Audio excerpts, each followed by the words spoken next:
I've been shown the light.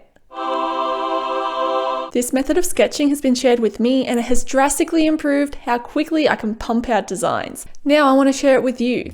First I want to show you the process with a real-time example and then I will show you how it works for a full drawing. I have my reference here. Even though I want to draw something stylized, don't sleep on your references. Reference is king. Take that as a bonus piece of advice. For the first step, I am taking a red pencil and blocking in my basic shapes. It is fast loose sketching, so what I'm looking for, we're looking at this skull, we're looking for these shapes. So big shapes.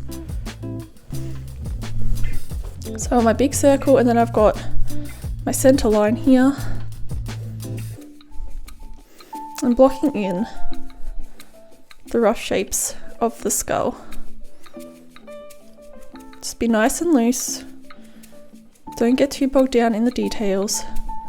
This is the stage where you can just kind of play with it, figure out where everything needs to go.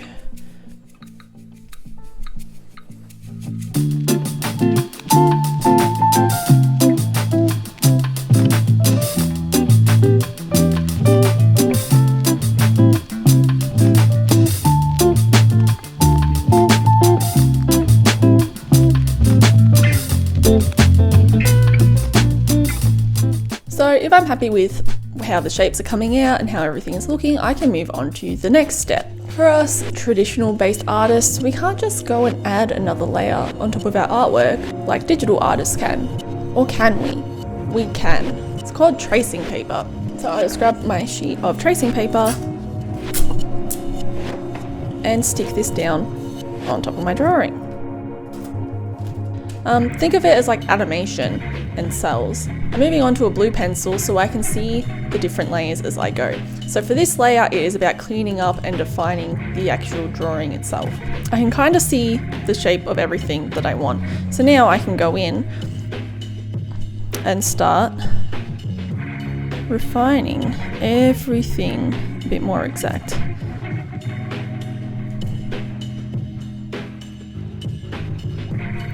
This will guide me where my line work will go when we reach that stage. Now this is not going to be a perfect drawing. And I'm kind of fixing up the sketch in the errors that I see as I go.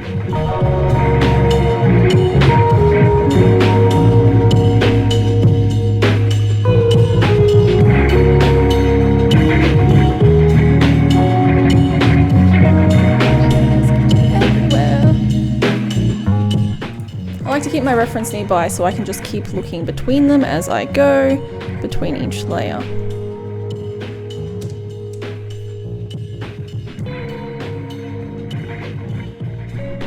So I have reached this stage and I'm still a bit unsure on how I want to place the teeth. I can just flip that back and figure it out on my first layer before I commit. Well, figure it out on my first layer before I attempt to draw it in. So again, this is just pretty rough to give me the shapes of where I need to place things. Now I can flip that back down. And we can go back to it. I probably wouldn't draw every individual tooth like this. Got that gap there.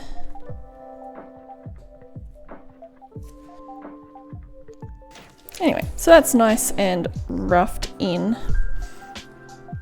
So if I'm happy with this stage, I can move on to my line art. If you are still not happy, I can grab another piece of tracing paper, switch back to my red pen, fix it up without worrying about ruining something. And that is the basics of that. The next stage is line work. You can either do this with another sheet of tracing paper that you can then scan and print out onto your nicer art paper, or for you more digitally inclined artists, you can take a picture or scan the sketch and put it in your program and continue from there. Then it's just moving on to how you want to finish your piece. Here's one I prepared earlier. Now let me show you the full process from start to finish. I've included a timer so I can show you just how quickly I'm able to work to get these ideas down to figure out my composition. I've only been using this method for a few weeks, and this is my first attempt at using it for a larger drawing. I can feel a huge difference already. My previous method was just doing everything in my sketchbook, getting the sketch to an almost completed look on its own before I would even move on. I was much too focused on the little details, and I had to remind myself to take a step back to look at the larger piece. With this though, my first sketches can be fast and loose to help me find a good overall flow for the artwork, instead of breaking it down and doing a complete skull first and then adding on the flowers. I am blocking in the shape of the skull first, but I am developing the elements together, and this creates a more cohesive look at the end. In just 36 minutes, I have 5 different designs that I can choose from to develop. For me, that is a huge improvement. For a larger piece like this, if I were to use my old approach, I would use the same amount of time just on the first sketch and probably only be about halfway through. This also just gives me more options instead of putting pressure on myself to get it right with the first drawing. As I move on to the next layer, I work on developing the details. Clean everything up and I can start to see how my line work will look. If I were to do this all in the sketchbook, I would end up being stuck with what I had drawn. By using the tracing paper, if I decide it's not coming out right, I can take that piece off, put a fresh piece of paper on, and try again using the same initial sketch. Now that I have my clean layer, I can move on to my lines. I layer on another piece of tracing paper and follow my blue sketch. I keep everything laid on that first sketch in case anything needs adjusting as I go. If I do everything in the same color pencil, I wouldn't be able to do this. It would be too confusing and I wouldn't be able to tell where to place my lines. It only took me 1 hour and 15 minutes to get my final line work, starting from nothing. Now, I mentioned earlier how you can scan this line work layer and then print it onto your paper. I did this. However, I decided I wanted to completely redraw the lines for this piece. The scanning process can dull the black a little bit, and while I don't mind for some pieces, but for this one I wanted the black to be as dark as possible. I also noticed the teeth at this stage, felt like the perspective was off, so I wanted to fix that as well. So out comes my trusty light box. I did all of my lines, leaving the teeth and mouth area for last. I quickly fixed the perspective and then finished off my lining. If I had noticed that odd angle of the teeth earlier, I would have used, you guessed it, another layer of tracing paper to fix the issue before the line work stage. Now I am ready to move on to colour. Because it is so much faster to reach this point, I feel more confidence to try something new. I know that if I mess up at this point and want to start over, it wouldn't take me that long to redraw my lines. If I was doing this all on one piece of paper, I would be terrified to make a mistake at this point, since it took me so much time and effort to get here in the first place. If I was using a copy of my line work, it would be even quicker to restart, as I just have to print off another. So there is so much room to experiment with this technique, and experiment I did. I've had these Inktense pencils for years, but I've never really found a good use for them. They work like watercolor pencils, where you shade the color as if you're using a pencil, but then add water and it turns into watercolor. However, these turn into ink instead, so the color is a lot more vibrant. I started with the flower. I blended and shaded how I would with pencil, trying to get a nice blend and even coverage before I added the water. On my small scale test, this worked really well. The color was vibrant and it blended out nicely and smoothly. Trying to do this on a larger area was a much different story though. It just didn't have the same look. It came out streaky and it wasn't as vibrant. Not all is lost though. Once the ink dries, I can add another layer. I didn't think this paper will be very happy with too many layers of water, so I decided to go over the top with my regular coloured pencils. The best way to get bright colours and smooth blends of pencil is to take it slow.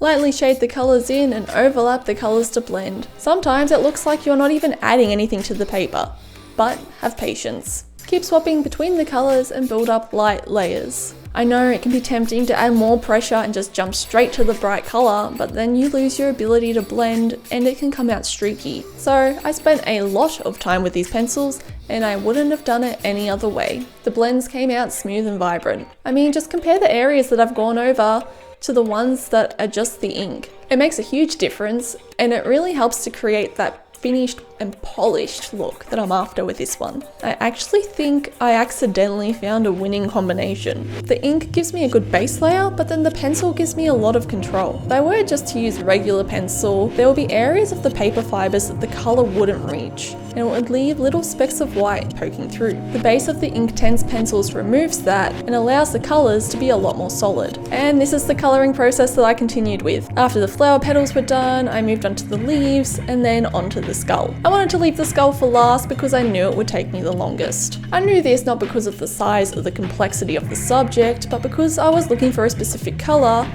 while only working with a limited range. I would have to blend more colours together to get the mix that I was looking for. I am starting with straight black ink, and then I am doing a second layer which mixes the green and the brown colours. Once that second layer of ink is dry, I go in with the pencil. The ink is pretty fast drying, so there's not too much downtime in between. I am using similar coloured pencils too, black, dark brown and light brown. And then I am blending all of that together with a nice olive green. I use the eye sockets as a test area because if I didn't like the outcome, I could just darken everything up. Luckily I did like the outcome, so I used the same method for the rest of the skull. For the lightest areas, I decided not to use ink as the base and then just blend it out to the white of the paper. And that is that. Here's the finished piece.